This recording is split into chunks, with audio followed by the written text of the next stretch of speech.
Good day. I'll be your host for today, and my name is Mpho Makhado, and I'll be sharing with you this week's inspiring stories. On this week's episode, we'll be sharing with you about how courage meets zeal when we meet Mpho Makhado and Nolwazi Kuzwayo.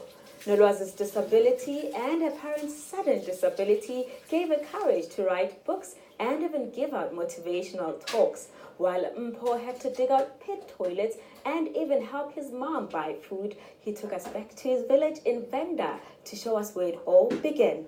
Take a look. Mpho Makhado is like most African children brought up in a remote village, surviving with the bare minimum.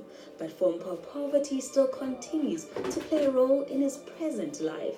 Everything he has achieved is highly influenced by his background. Growing up with a single parenting you, it was a hell lot of job for her, and apparently she was not working. So we grew up surviving by her fetching wood at the mountain that you see next door here. I remember when I passed my high school, I think I was age 13, if I was not mistaken. There was a pastor that I went and asked a job, a piece job. He asked me to dig a pit hole for toilet. So I did that. I asked him for a price. Then I asked him to buy me a camera, which I started taking photos in the community. His childhood friend Thomas says Mpho's case didn't shine any glimpse of hope. He will struggle, he will move up and down. His mother used to take care of him. He even went to an extent of resorting to going to the mountain, collecting firewood, selling to the people, stones for building these, for pavements. He was such a humble boy. But Mpho had to be brave to end the cycle of poverty. The move to Joburg, I remember my elder sister, which is late sister, then she gave me 100 rand because I choose and say this poverty has to end with me because I had enough. And I said, if I don't take initiative for this poverty, it will remain the same. So we will all live in this same segment. So what I did, she gave me 100 rand. I remember the bus then, it was 90 rand. So with that 100 rand, I remember then I took a trip to Joburg. I've never been in Joburg. I don't even know anyone relatively in Joburg. So halfway to Joburg, I only have a 10 rand change that time. Halfway to Joburg, there's a town called Mokopane. That's where the bus used to stop as a halfway people go and eat. So in my mind, I thought I'm in Joburg. Then I started my hustling. So the bus was almost going. Then that's where now they identify that there's one man short, which was me. And then I get in and continue with the journey where I started my hustle. To my, say, God's praise or God willing. So I saw a guy after getting into the bus who said he knows me when I was 6 years by then. But I managed to identify, however, I didn't even know his name. Then he said, no, I know someone who can assist you. His hustle was motivated by his struggle. I was doing washing, doing everything like a domestic worker. Yeah. So that's what I was doing. So he allowed me to stay in his flat without even paying rent, at least the food I was eating there. However, I was working long distance. He was a policeman. He was working at Parkview Police Station that time. So sometimes I would walk from Hillbrow to Parkview Police Station to do the CV prints when he's on duty. Then I'll be distributing CVs all over. So then I remember I met a guy in Hillbrow on the streets. He used to work at KFC. His name was Thomas. Then he told me that at KFC in Southgate, Media, they are hiring people. You can go there for interview. Then I didn't even have money, and you say interview, you didn't apply for a job and all those things. I remember I walked from Hillbrow to Media. so to look for a job, to drop my CV. However, when I get there, they were doing interviews and they just put me on the interview panels. I remember our monthly salary then was 800 and I was actually helping everyone at home as a breadwinner. So 800 rand, so I remember I used to give them 500 rand every month and left with 300 rand, 250, I started to pay rent and I'll be left with 50 rand. Having gained confidence in himself and life, he started pursuing other opportunities. I started to meet with a lot of people, some well-known people. I remember the guy who gave me a lot of confidence. It was Mpho Makhado. I remember Vusi Tambo. There's a car wash there in Southgate where a lot of celebrities, or that we call celebrities, they used to hanging around with successful people around yourself. Then it built my confidence that I can be successful as well. I remember Mpho helped me to do further my IT studies, which he paid for me at PC training, which I did networking. I was just doing a short IT course so that I can start marketing IT, which was my passion.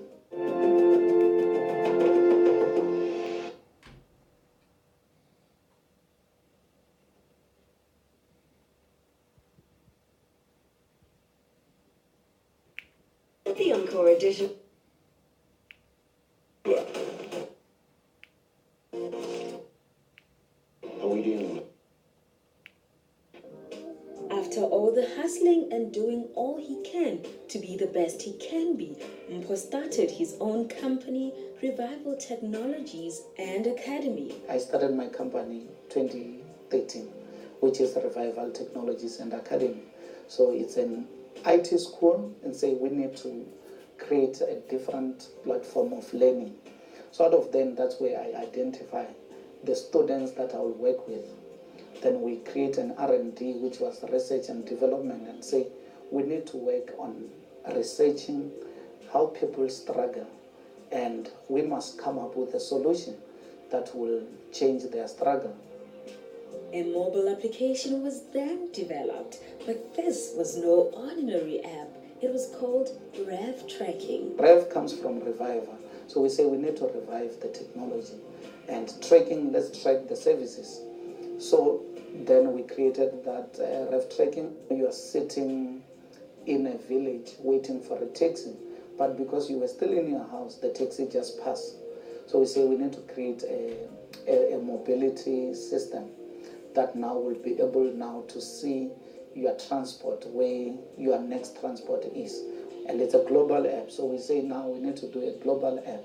So then my visions were building up and say, I need to look into other industries as well, which now we do the general, which now we say we open it up. There are plumbers, there are people who are sitting on the street, being qualified, having skills, different type of skills. This platform got over 25,000 downloads continentally and got a lot of people talking. From there, we say we need to go to the next level. Being myself, my mom, she was helping people traditionally. Then the next module will say, what is it that we can do for the traditional healer? It's the health platform that is more forgotten. And I say, this is something I need to visualize something. Then my visions were building up and say, how do we work with traditional healers using the platform? I do my research, how they were doing, what is it that is important into the traditional healing. Then I come up with a platform and I say we need to digitalize this traditional healing. Mpho goes through an intense process of vetting the healers before placing them as one of his doctors on the app. The traditional healers, because it's very sensitive in mode, they don't register themselves. Then I myself do the vetting of those healers that are interested. They call in, then I drive and visit their community and do the proper vetting of those traditional healers. Then we put them on our database, which now I created a central place, because some people, they're skeptical, like some healers, they are in areas where it's not easy to access them. So I create a center where a traditional healer and a patient met. We took a trip using RAF tracking to visit some of the healers and the patients.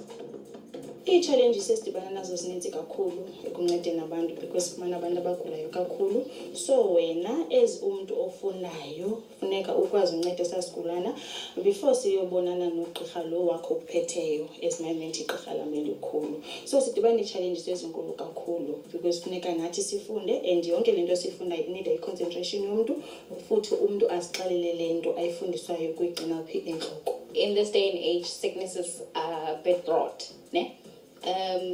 People have turned to modern medicine, but right now we've learned that traditional medicine is like what will help most people. We are all on our phones right now, so ref tracking is on all digital platforms. So which means it's most like when you're requesting for an ambulance, we do it telephonically. But then when it comes to ref tracking, it has helped us a lot. Traditional healers now, we are also informed with these technologies. So we request and then we come to your place. We even do door-to-door visits. Or you can come to our chemist, you can come to our offices, you can come to the hospital. We even admit people because we are still going to show you where ref tracking is based. You will understand what I'm talking about. It's a hospital. But the only difference is that we use traditional herbs to cure people. And people are being cured every day. I used the ref tracking to find this place. I drove from Polokwane on the N1 towards Luitrichat. And then that app directed me to this place. And then I'm already here. And then I saw the traditional healer. As I came for him, he saved me. Mpho Makhado has formed a team from the youth that has come from similar backgrounds. Tyson developed the RAF tracking app. The application phase, it took us 3 years to develop. So it was a research at Revival Technologies. Therefore, we had to go outside and do some surveys on what is it that people need out there, what is it that we can change people's life with, and how to improve our economy in that regard. Well, I would say it inspired me because we started it from the beginning as a team, and then it continued. As we started, it was about the taxi meters, and then RevMed came along. I've learned that in this whole world there are many opportunities that you can create for yourself. So ref tracking is one of those opportunities that we created ourselves as a team. So I want to see myself going international from here. Preserving tradition and culture, continuing his mother's legacy, and contributing to changing the status quo of Africa, Mpho Makhado is not stopping anytime soon. For me to be successful or to say, today I'm happy, I hit my chest and say I've done it, is to see free, poor Africa. Because that's why now I create this, it's a global app, and the key focus is on us as Africans. So the intention and the hard working or the investment that I put, I'm saying I funded the project myself, self-funded. I'm saying I spent close to 9 million to date. Then now I know in my family, my poor family, and say you could have built us a double story or whatever. But I say I must live for Africa. I must build an empire that will change the whole picture of Africa. I know my wealth can come later. So for me, I'm fighting hard, I'm working very hard in this app that one day or sooner we'll have a free, poor Africa.